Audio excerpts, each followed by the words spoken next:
Chào mừng các bạn đã quay trở lại với kênh Dojin. Các bạn thân mến, Provocation là một bộ phim chính kịch khiêu dâm năm 1995 của Ý, do đạo diễn khét tiếng người Ý Joe D'Amato làm đạo diễn. Bộ phim truyền hình về thời kỳ tình dục, lấy bối cảnh những năm 1920 và xoay quanh mối quan hệ không mấy tốt đẹp giữa chủ một nhà trọ độc tài và đứa cháu trai đang tò mò về tình dục của ông ta.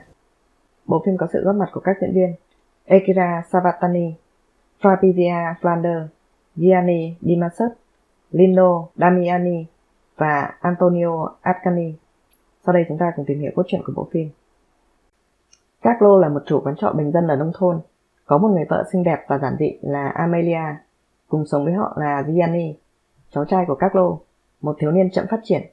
Cùng với nhau họ cố gắng làm hết sức mình để duy trì nhà trọ và đảm bảo rằng khách của họ hài lòng. Carlo vẫn là một người nóng tính, một người chồng chiếm hữu và ích kỷ về tình dục. Anh ta không thể hoặc không thỏa mãn được người vợ của mình. Điều này làm cho Amelia tổn thương và cảm thấy bị coi thường. Vì thế cô ấy không bị thu hút bởi vị khách đẹp trai Orlando, người đang tá túc trong quán trọ của họ thời gian qua. Càng ngày Amelia càng cảm thấy bất mãn với người chồng bạo lực. Thậm chí cô ấy đã khóc khi họ làm tình. Thay vào đó cô ngày càng tơ tưởng về Orlando và tưởng tượng ra đang làm tình cùng anh ta. Trong khi đó, Gianni, thiếu kinh nghiệm về tình dục, lại gặp phải những cảm giác kinh hoàng khi bí mật theo dõi các cuộc chinh phục tình dục của chú mình. Anh ta có thói quen nhìn trộm người khác và anh ta cũng bị hấp dẫn bởi Amelia và luôn rình rập cô. Nhưng Amelia chỉ xem anh như một đứa trẻ và thông cảm cho anh ta. Một ngày nọ, một người họ hàng của Carlo, một cô gái tóc đỏ xinh đẹp tên là Marilena, đến nhà trọ để giúp đỡ anh ta và nhận công việc làm hầu bàn. Và những ngày sau đó, những hành vi khiêu khích của Marilena hấp dẫn đã khiến cả Gianni và những vị khách rơi vào cơn điên cuồng vì những thèm muốn và dục vọng. Carlo nhanh chóng có một cuộc tình ngang trái với người họ hàng của mình, trong khi tình cảm của Amelia và Orlando cũng đã chín mùi. Họ ngoại tình với nhau trong một nhà kho và bị Gianni nhìn thấy. Khi anh ta thông báo lại cho người chú của mình, Carlo đã vô cùng tức giận và chộp lấy một khẩu súng trường và lao đến đó. Nhưng anh ta đến quá muộn để bắt họ. Khi trở về nhà, Carlo cãi nhau với vợ. Sau đó Amelia thu dọn đồ đạc và bỏ đi với Orlando. Cuối phim chúng ta thấy Marilena mặc váy cưới, trong khi Carlo đang say xỉn lẩm bẩm về cô dâu mới của mình.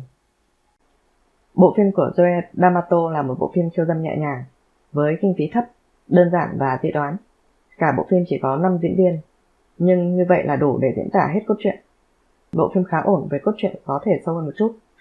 Tiết tấu của bộ phim diễn ra khá nhanh, mặc dù D'Amato đã cố kéo dài bộ phim cho một câu chuyện ngắn. Chúng ta có thể thấy sau khi Amelia bỏ đi, bộ phim đã chuyển qua cảnh Marilena mặc váy cưới để chuẩn bị kết hôn với Carlo, mà không có sự gợi ý và chuẩn bị gì trước đó. Bộ phim được quay ở Cộng hòa Dominica, với khung cảnh và những bộ trang phục cũ, xe cũ, tạo ra một vùng quê ở Ý những năm 30 một cách rất ấn tượng. Dàn diễn viên thể hiện rất xuất sắc. Akira Savatani thực sự đem đến một hình ảnh rất gợi cảm, với một vẻ đẹp nhẹ nhàng.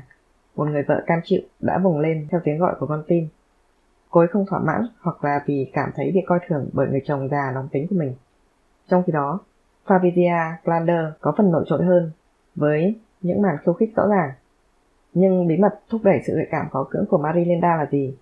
Và thực sự cô ấy có phải là chị em họ xa của Gianni? Chỉ có thời gian mới trả lời được những bí mật đồi trụy mà bí ẩn khó hiểu này nắm giữ. Gianni Di Marzot đã thể hiện rất tốt vai diễn ông chồng nóng tính. Thật bất ngờ khi một người ích kỷ và nóng nảy như anh ta lại có thể để vợ mình bỏ đi một cách đơn giản như vậy. Lino Damiani diễn xuất hoàn hảo trong vai một thiếu niên thiểu năng, người luôn nhìn trộm và rình rập người khác. Cảnh anh ta rón rén bước đi lên cầu thang thực sự tạo cho người xem cảm giác hồi hộp và kích thích. Anh ta là nhân vật đáng thương nhất trong bộ phim này và cuối cùng đã được Marilena ban cho ân huệ. Nhưng ngay khi họ bắt đầu vào cuộc, bộ phim đột ngột kết thúc. Cuối cùng là Antonio Ascani, một người đàn ông điển trai lịch lãm với gương mặt đặc trưng của người Ý, người đã làm cho vợ của chủ nhà trọ bị thu hút và quyến rũ cô ấy.